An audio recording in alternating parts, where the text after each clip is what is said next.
I hope you have enjoyed this third edition of the Summit for Sustainable Investment. And let me thank all our speakers and the Belgian Deputy Prime Minister for his words. We are entering the final stretch of a mandate in which Europe's boat was rocked by unprecedented crisis. But through it all, we have stayed the course of the Green Deal as Europe's new growth strategy.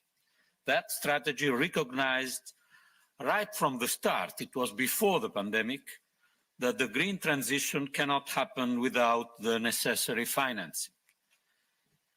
Today's Oxford-style debate asked whether private or public finance is more important to deliver on the green transition. But the obvious bottom line is, of course, we need both. We need public investment to help crowd in private capital and compensate market failures. And we need private investment to reach the scale needed. Indeed, the green transition requires specific investments of such a magnitude that public financing alone can never be sufficient. In the EU, we put the figure of 520 billion in additional investments per year until the end of the decade. And at the global level, we are talking about trillions. During this mandate, we have adopted several groundbreaking initiatives to mobilize sustainable investments, with new instruments like the Recovery and Resilience Facility and the InvestEU program. We have put on the table almost 500 billion for the green transition up to 2027. And these are real figures, not money that we are describing that doesn't exist. This is good news, and we are encouraging member states to make the most of all the tools and funding we have made available, starting with the determined implementation of their recovery and resilience plan. On the public financing side, let me also mention our reform of the economic governance framework, which is now in the final stages of the legislative process. Very controversial as always, but by linking the possibility for member states to spread their fiscal adjustment over a longer period in exchange for reforms and investments aligned with common EU priorities, such as the Green Deal, we will encourage member states to prioritize sustainable investments. On the private financing side, the EU has created advanced sustainable finance framework, programs like InvestEU, as was noted also during yesterday's high-level event in this same room, are helping these programs to create new synergies between the public and the private sector in green investment. We have also been the first jurisdiction in the world to introduce a carbon border adjustment mechanism. It has only recently started its transitional phase, but we already see it is prompting companies outside the EU to invest in greener production methods, and governments around the world to announce similar schemes. It will not be easy to reach global agreement on these schemes, but the EU first mover role is, I think, essential. Let me thank the chair of the EPCC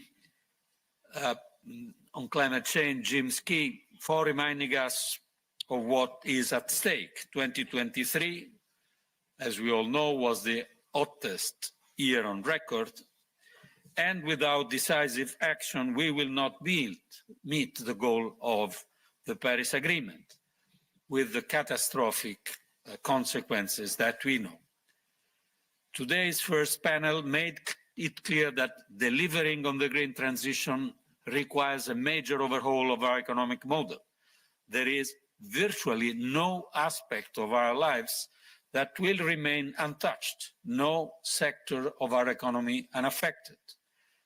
The second panel showcase the role of innovation in developing the new clean technologies that will make the transition possible, and in the process create jobs, attract investment, and stimulate growth.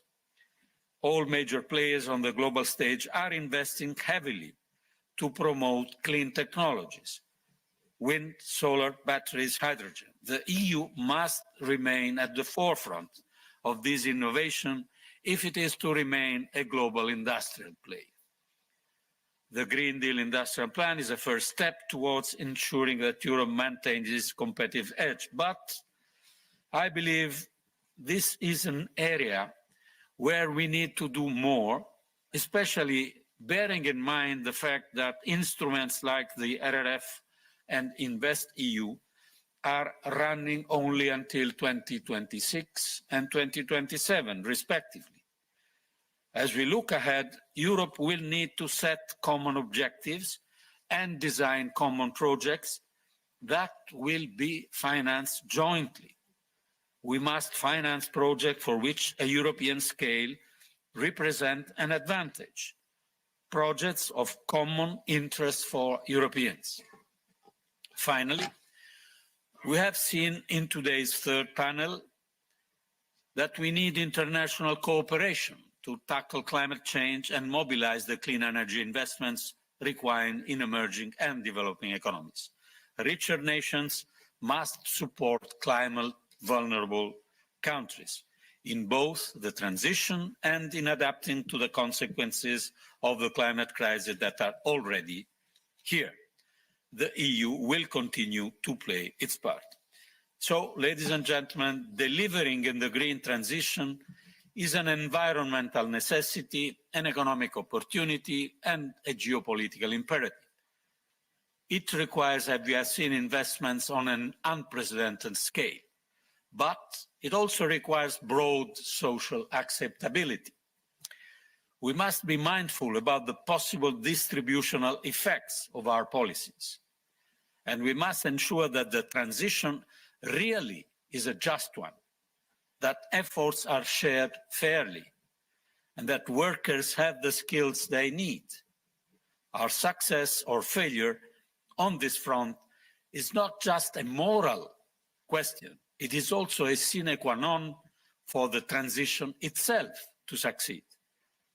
Also, the upcoming elections provide a timely reminder of these facts. These matters will be crucial in the conversation of the coming election. In the fight of the coming election. The European Green Deal is one of the key legacies of the von der Leyen Commission. It will be up to the next Commission to take it forward. Staying the course of the Green Deal is the right thing to do, provided we balance long-term ambition with pragmatism and common sense. If we do so, I'm convinced that Europe can preserve its global leadership in driving the green transition. Thank you. Thank you very much indeed, Commissioner.